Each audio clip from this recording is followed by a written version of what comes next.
ગેરકાયદેસર ખનીજ ખનન કરાવતા વ્યક્તિ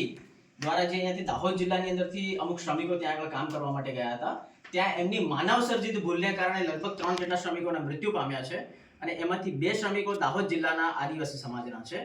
તો આ જે ગેરકાયદેસર ખનન કરાવનાર મુખ્ય જે આરોપી છે, આ આરોપી દ્વારા આ ઘટના બન્યા બાદ આ જેટલા પણ શ્રમિકો છે એમને દવાખાને લઈ જવાના બદલે અલગ અલગ ગાડીઓમાં ભરી 2 લાશો અને 3 જેટલા ગંભીર ઘવાયેલા વ્યક્તિઓને જંગલમાં લઈ જઈને એક નાની અમથી એમ્બ્યુલન્સની અંદર મારફતે ધાક ધમકી આપીને લોકોના મોબાઈલ લઈ અને કે કોઈને પણ જાણ કરશો તો તમને મારી નાખીશું ધમકી આપીને અહીંયા રવાના કરી દેવામાં આવ્યા છે. ત્યારબાદ સમાજના આગેવાનો દ્વારા રજૂઆત કરતા ત્યાં ફરિયાદ તો દાખલ થઈ છે, પણ જે મુખ્ય આરોપી છે, મુખ્ય આરોપી રાજકીય વગ ધરાવે છે અને એ રાજકીય વગ ધરાવવાને કારણે તેમની આજે સુધી ધરપકડ કરવામાં નથી આવી અને આ આરોપીઓ ત્યાંથી અહીંયા એમના અલગ અલગ કોન્ટેક્ટો મારફતે સમાધાન કરાવવા માટે ધાક ધમકી અને દબાણો આપી રહ્યા છે. તો તાત્કાલિક ધોરણે આ મુખ્ય આરોપીની ધરપકડ થાય એવી અમારી માંગણી છે.